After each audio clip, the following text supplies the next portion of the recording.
o viño, bueno, pódese catar, non? Simplemente beber un viño sen comer nada, ou podes leválo a unha comida, non? Cando levamos a comida, o que intentamos facer é que ese viño e esa comida pois vayan xuntos, non? A gran particularidade destes viños de origen atlántico que temos na zona é que teñen unha acidez moi interesante, moi afilada.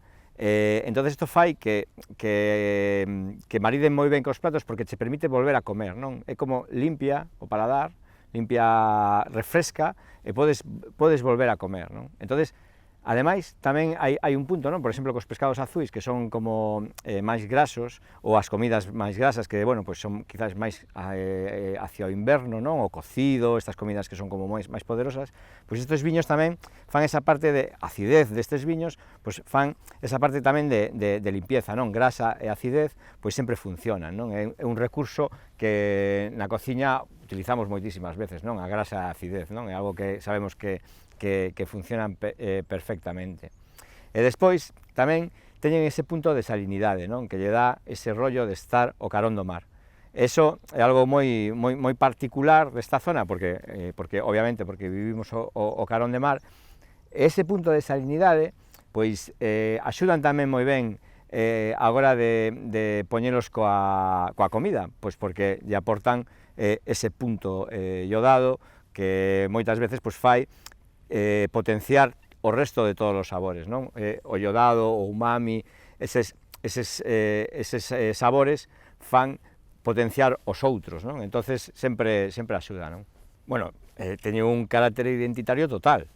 Bueno, primeiro pola cantidade de séculos que levan aquí, non? Nesta terra, pero que ademais quizáis o máis identitario, non? Ademais desa cercanía ao mar, que moitos deles están plantados prácticamente na area, ou na area ou en outros terreos que o que fan é que lle dan ese carácter pois máis telúrico, e sobre todo non só telúrico, senón tamén esas propiedades minerais que despois vense reflexadas no viño, non? Entón, eso é tremendamente importante. Os viños que están saindo agora, que son moitos deles viños de area, que moitos viticultores xa os denominan así, viños de area, pois son viños que teñen unhas particularidades moi definidas e que son moi identitarios da zona e que, polo tanto, forman parte da nosa, non só da nosa gastronomía, sino tamén da nosa cultura. Bueno, o viño, o mundo do viño, non? O mundo da agricultura en xeral, non? Pero en particular o mundo do viño sempre, durante os séculos, durante a historia, pois ao final sempre ha tido unha especie como de vida circular, non? De vida circular me refiro á organización dos recursos das sobras orgánicas que producían pois a produción do viño, non? Pois, por exemplo, isto me referir pois a parte dos sarmientos, non? Pois que unha vez despois da poda se secan e no brán pois os asamos son as ascuas que facemos pois para asar as sardiñas, por exemplo, que non hai nada mellor cuns sarmientos, non, de vid. Pero ademais tamén, por exemplo, a folla de vid pois é algo que se utiliza non só na nosa cultura, sino en noutras gastronomías pois para cociñar, non? Envolvendo os alimentos na folla de vid, facéndolles como unha segunda pel, que ademais de protexelos agora de sometelos ao calor, pois ademais lles dá, pois os impregna de uns aromas moi interesantes, non?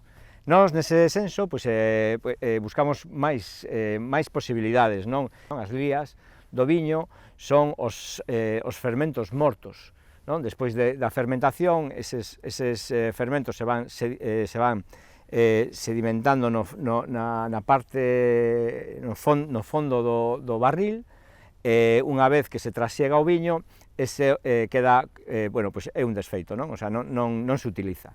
Bueno, nos dimos conta de que ese desfeito pois ten unha acidez moi interesante, moi afilada, e que ademais ten uns aromas pois a panadería, non a fermento, que é o que é, non? Pero bueno, para que a xente nos entenda, pois son eses aromas pois moitas veces que encontramos pois de mantequilla, cando entramos nunha panadería e tal, que son moi evocadores, porque ao final sempre nos son aromas que recoñecemos como algo positivo, algo bo, algo rico. Entonces, parecenos moi interesante, pois encontramos varias aplicacións que ahora estamos levando a cabo, non? Isto, bueno, pois ao final tamén é un exemplo de como, bueno, pois dúas empresas ou dúas actividades que son paralelas, que estamos na mesma zona, e que levamos anos e anos convivindo xuntos, o mundo da cociña ou da restauración e o mundo da viticultura, pois nos podemos entender non só pois, para vender os nosos produtos, sino tamén para, de alguna maneira, facernos cargo dos nosos sobrantes orgánicos, non? Que eu creo que é moi importante, bueno, pois para que a nosa huella sobre o noso planeta, sobre todo sobre esta zona, pois quede de alguna maneira máis diluída.